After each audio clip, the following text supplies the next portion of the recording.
buat kawan-kawan yang pemain musik ini, kadang aku pun suka dulu sempat kayak gitu tuh. Kayak kita lagi main musik terus pas di interlude gitu ya, entah itu gitar atau keyboard kan, atau mau ngelit gitu ya gitar kan. Kita kan keluarin tuh skill-skill kita, improve-improve kita. Nah, aku mau tanya kalian, ini kalian lakukan untuk kemuliaan Tuhan atau jangan-jangan supaya kalian kelihatan keren? Gimana tuh? Aku pun dulu kayak gitu. Apalagi waktu itu ada cewek yang aku suka tuh dia ikut ibadah itu, men.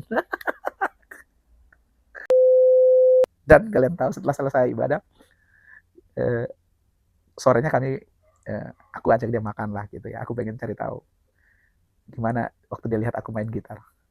Dia bilang apa tau nggak? Biasa aja. Bayangin udah sok-sokan udah gaya-gaya ternyata itu. Saya mau kasih tahu, apapun yang kita lakukan, coba uji motivasi dan niatan hati kita. Kita lakukannya ini karena apa sih?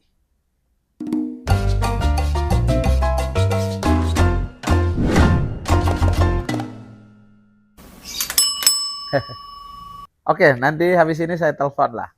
Siap. Thank you ya. Oke, teman-teman semua, apa kabar? Aku harap kalian semua sehat, baik, dan bahagia selalu dalam Tuhan ya. Nah, kawan-kawan, selamat datang kembali di channel ini. Uh, Kalau kalian masih ingat di video yang seminggu lalu ya, itu saya posting tentang Kristen yang berpikir kritis. Dan kalian tahu banyak banget yang komen dan ada yang komennya bagus-bagus ya. Thank you buat kalian yang sudah komen. Tapi sorry banget, ada beberapa komen yang saya cuman like, ada yang sempat saya respon, tapi ada yang belum sempat sama sekali. Karena saya beberapa hari ini sangat sibuk, jadi sorry belum bisa komen merespon komentar kalian. Tapi saya ada rencana mungkin besok atau lusa saya bakalan respon komen kalian dengan video yang akan saya syuting ya, supaya saya posting gitu. By the way, sekali lagi thank you kalian sudah meluangkan waktu untuk mendengarkan dan memberikan komentar-komentar dan juga pandangan-pandangan kalian. Nah, hari ini saya akan lanjut bahas tentang dari pikiran ke tindakan. Kalau di topik video Kristen berpikir kritis, kita sudah bahas soal bagaimana berpikir dengan sehat, melawan bias kognitif jebakan pikiran kita dengan firman Tuhan sebagai fondasi atau dasar berpikir, atau firman Tuhan sebagai ukuran dari kebenaran. Dan juga kita sudah dengerin soal belajar dulu baru ngomong gitu ya. Jangan main ngomong-ngomong, tapi belajarnya sedikit, ngomongnya lebih banyak. Kalau kalian masih ingat, saya kemarin kutip kata-kata dosen saya, yaitu Pak Amos Sukamto, dengan saya katakan, jangan baca satu buku lalu bicaranya 1000 kata, tapi bacalah 1000 buku, bicara satu kata. Itu begitu ya. Dan saya juga bilang, jangan cuma baca satu ayat, tapi ngomongnya satu kitab. Belajarlah untuk baca satu pasal, baca satu kitab, baru mulai bicara satu ayat. Maksudnya apa sih? Maksudnya supaya omongan kita jangan lebih besar daripada apa yang kita tahu. Kira-kira seperti itu. Nah, buat kalian yang belum pernah dengar, belum sempat dengerin, monggo nanti saya kasih linknya di bawah. Sebenarnya ada di YouTube ini, dan saya munculin thumbnailnya ya, nanti kalian bisa lihat. Nah, sekarang saya mau bahas tentang dari pikiran ke tindakan. Jadi kalau kemarin kita sudah ngobrolin soal berpikir dengan benar, jadi iman yang sejati atau iman kekristenan itu tidak hanya berhenti di berpikir dengan benar atau tahu firman Tuhan, tapi juga lanjut, yaitu hidup di dalam firman Tuhan. Jadi bukan cuma tahu, tapi juga hidup dalam firman Tuhan. Sebelum kita lanjutkan, saya mau seruput dulu sebentar nih.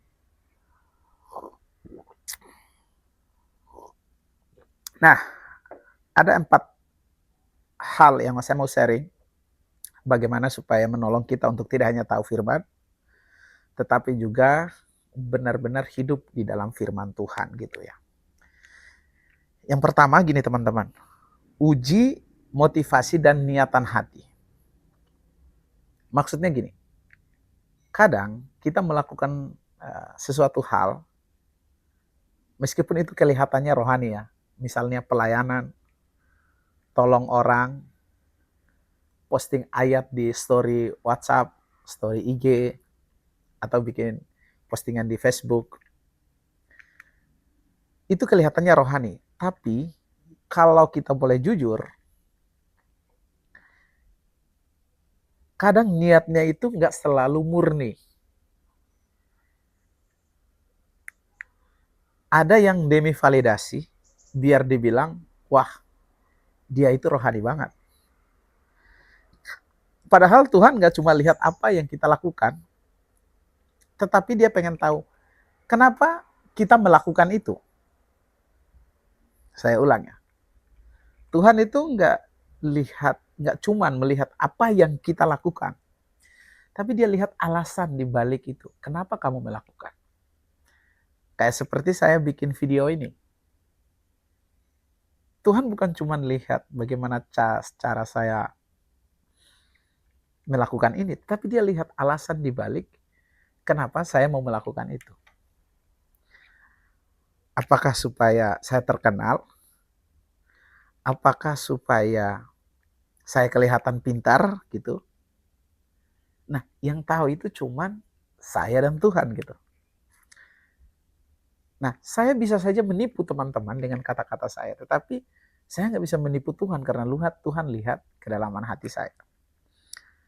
Jadi, dalam semua yang kita lakukan, misalkan seperti beberapa dari kalian yang saya tahu komentar kalian pintar banget, bagus banget, beberapa yang mengkomentarin video-video yang saya posting dengan kata-kata yang sangat bagus. Itu bagus. Tetapi yang tahu niatan hati kalian, cuman kalian dan Tuhan. Nah, coba kalian koreksi isi hati kalian. Apakah kalian memberikan komentar itu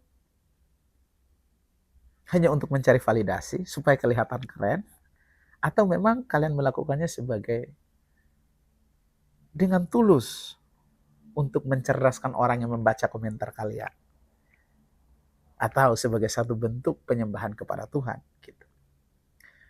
Jadi teman-teman semua, saya mau kasih tahu, apapun yang kita lakukan, coba uji motivasi dan niatan hati kita.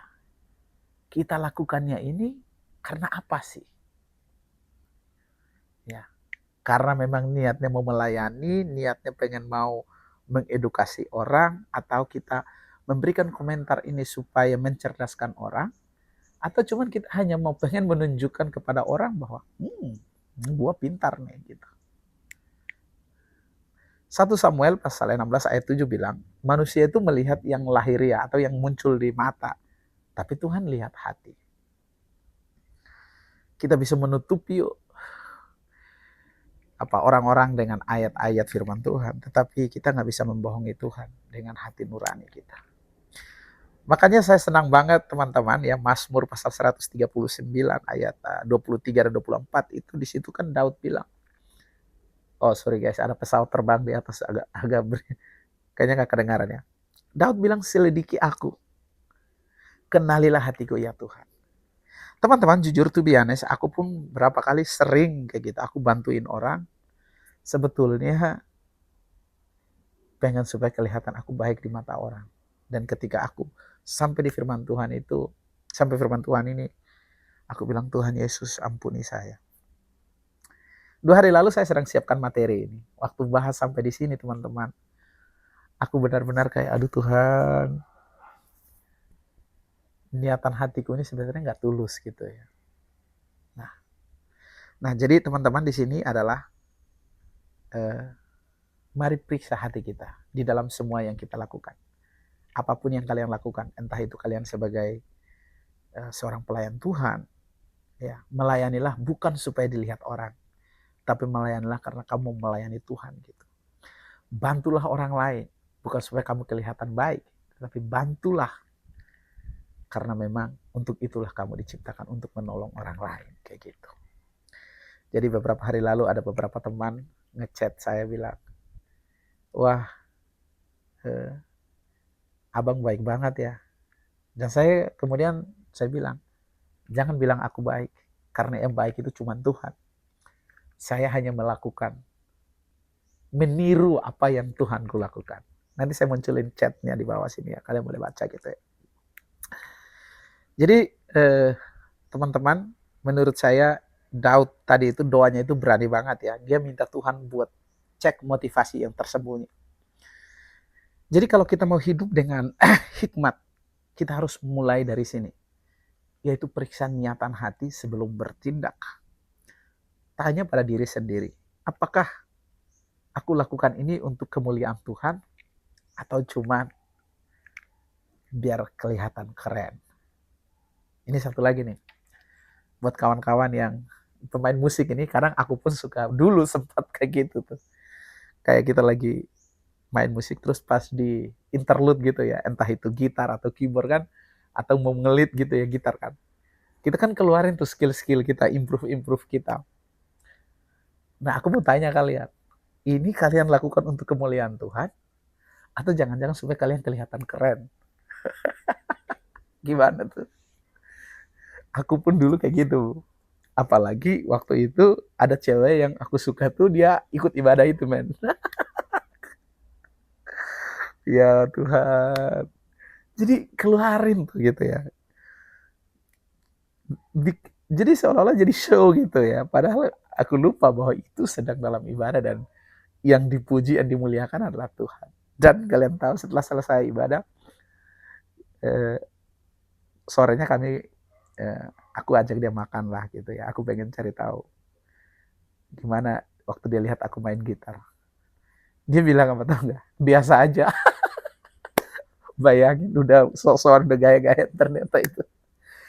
Aduh kacau, kacau. Oke teman-teman, jadi cek motivasi ya. Itu kamu lakukan buat Tuhan atau hanya buat kelihatan keren?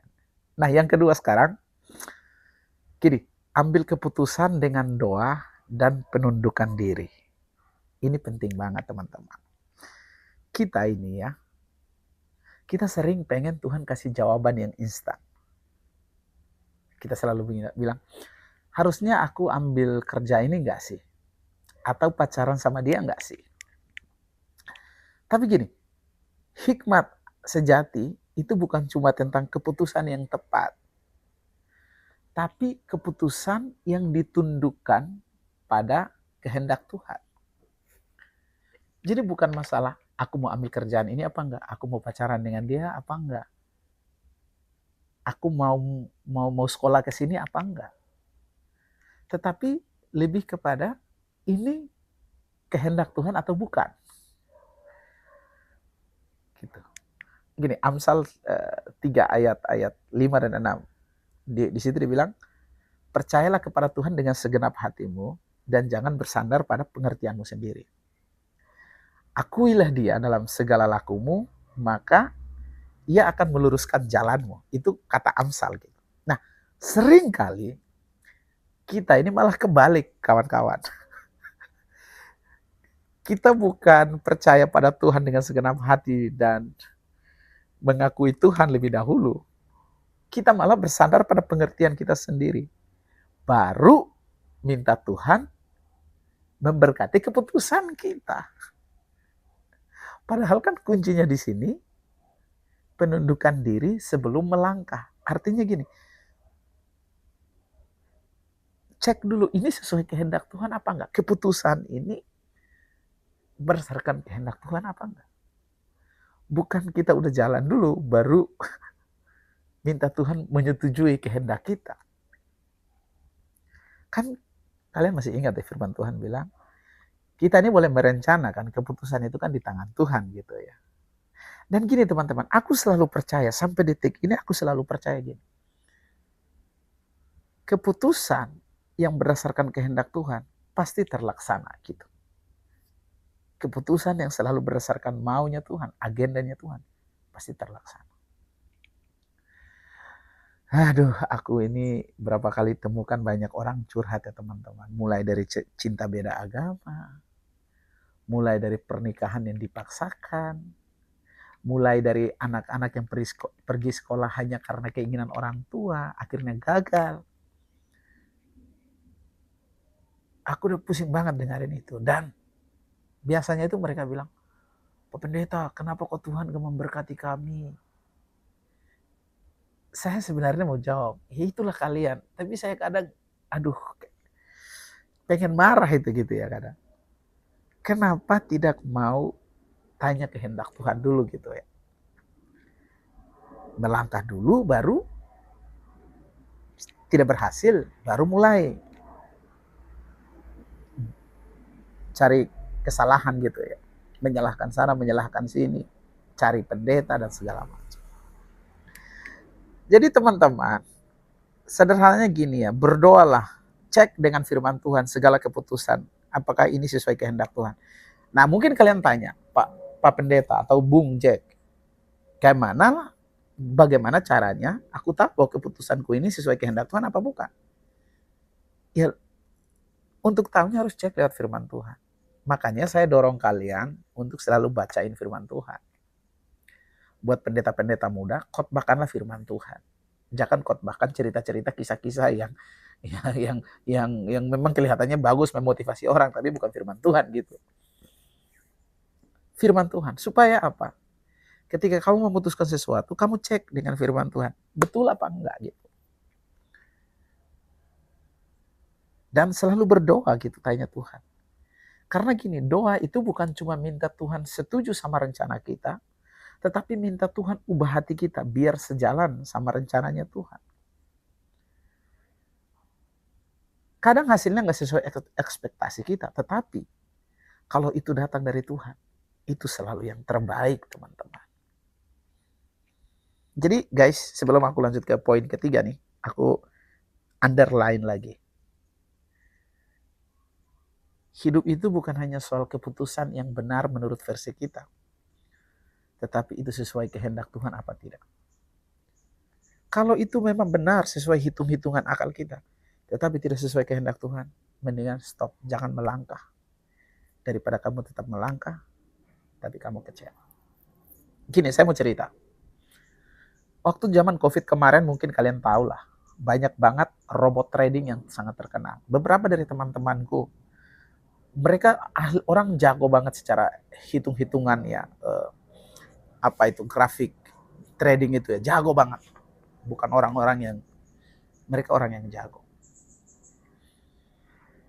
Tetapi mereka mengabaikan nasihat bahwa coba dicek, belum tentu robot trading ini benar-benar punya legal standing yang sesuai undang-undang yang berlaku. Ini kemungkinan bisa penipuan. Tetapi karena beberapa dari mereka dikelabui dengan bonus yang didapat sehingga mereka investasikan besar-besaran. Tidak lama teman-teman, mereka mengalami kerugian. Robot tradingnya tiba-tiba hilang dan uang mereka hilang juga. Mereka orang bodoh? Tidak, saya kenal mereka orang pintar.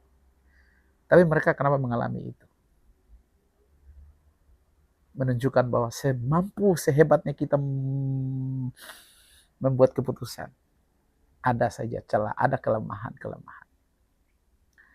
Tetapi saya selalu bilang bahwa kalau itu tindakannya berdasarkan, keputusannya berdasarkan kehendak Tuhan, tidak mungkin. Tidak mungkin akan keliru. Mungkin tidak sesuai ekspektasi kita, tapi ujungnya, endingnya itu pasti selalu bahagia. Gitu. Nah mungkin buat kalian yang punya cerita-cerita yang mirip dengan apa yang baru saja aku ceritakan tadi, tolong komen di bawah. Atau ada yang pengen mau ceritakan kisahnya di YouTube ini, kalian juga bisa tulis di bawah. Nanti saya akan undang kalian, kita akan ngobrol ya. Nah sekarang yang ketiga teman-teman. Yang ketiga ini adalah bertindak konsisten dan berintegritas. Konsisten dan berintegritas. Nah kita ini sudah tahu bahwa apa yang benar. Tapi langkah berikutnya itu adalah jalani kebenaran. Bahkan tidak ada orang yang melihatnya. Itu kan integritas itu kan bicara soal siapa kamu ketika tidak ada orang yang melihat kamu. Siapa kamu ketika nggak ada mata yang tertuju kepada kamu. Kan banyak orang kan melakukan pelayanan karena ada mata yang melihat mereka gitu, tersorot, pengen mendapatkan pujian, makanya mereka mau melakukan. Coba aja, nggak ada yang melihat. Apakah mereka mau melakukan? Belum tentu. Jadi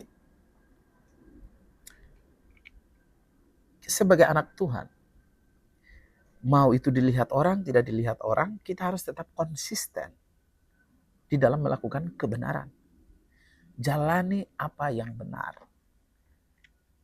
Ketika kamu tetap melakukan pelayanan, tetap melakukan yang benar, meskipun nggak ada yang ngelihatin kamu, percayalah bahwa mata Tuhan tetap melihat kamu. Jadi integritas itu artinya kamu sama di depan orang maupun di balik layar. Sama seperti siapa saya yang kalian lihat melalui layar ini, sama real life saya day by day, harusnya sama. Nggak boleh pakai topeng rohani. Nggak boleh pakai mode gereja, pas di ibadah. Tetapi beda banget di keseharian. Nggak boleh begitu. Jadi nggak boleh ada topeng. Persis apa yang ditampilkan sama apa yang ada di dalam. Persis sama apa yang dilihat orang, sama apa yang tidak dilihat orang. Itu namanya integritas. Nah, hikmat itu bukan cuma tahu ayat. Gitu. Kekristenan itu bukan cuma hafalin ayat buat berdebat. Seperti yang kalian lihatlah di Indonesia ini kan banyak banget tuh orang jago-jago debat. Tapi saya nggak bilang itu salah, itu benar. Cuman aku hanya cuma mau bilang, betul nggak pengetahuan sama aplikasi hidup mereka sama apa enggak? Jangan-jangan ininya terlalu pintar, ininya terlalu banyak ngomong, tetapi actionnya nol. Jadi Kristen itu bukan cuma tahu ayat ya, tetapi hidupin ayat. Misalnya kalau kamu tahu, kamu harus jujur, tapi di kerjaan kamu disuruh manipulasi data, apakah kamu akan tetap teguh dengan pendirian kamu atau enggak? Jangan nama kamu Immanuel, Ebenezer, Maria, Yusuf, namanya Alkitab banget. Immanuel artinya apa? Tuhan beserta kita. Tetapi di dalam kehidupanmu tidak menunjukkan penyertaan Tuhan. Ya forward gitu. Kalau kamu tahu harus mengampuni, tetapi orang itu nyakitin banget. Apakah kamu akan tetap memilih untuk memberikan pengampunan atau kamu akan hidup dalam dendam? Teman-teman, aku tahu tersakiti itu gak gampang. Apalagi buat kalian yang merasa dikhianati di dalam satu hubungan. Kalian udah lakukan semuanya, mulai dari uang, tenaga, investasi, semua hal. Lalu kemudian kalian ditinggalkan. Sakit, pasti sakit banget. Cuman di sini, kamu mau gak lepaskan pengampunan buat mereka? Integritas sering kali diuji di tempat yang sepi, bukan di atas panggung. Dan justru di situ Tuhan lihat siapa kita yang sebenarnya. Teman-teman, buat kamu yang sedang ada di fase rendah banget, kamu sudah lakukan banyak hal dan kamu merasa tidak ada yang appreciate kamu. Kamu harus sadar bahwa kamu lakukan bukan buat manusia, tetapi kamu sedang melakukan buat Tuhan kamu. Khususnya buat teman-teman mahasiswa praktek, anak-anak semester 1 ya, yang kalian sedang, anak-anak S1 yang sedang ada di semester 1, semester 3, semester 2, 4, yang kalian sedang ada di ladang-ladang praktek.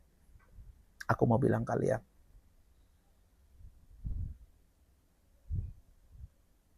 lakukanlah segala sesuatu seperti untuk Tuhan. Bukan untuk gembalamu, bukan untuk institusimu. Kadang kamu merasa diperlakukan dengan tidak selayaknya.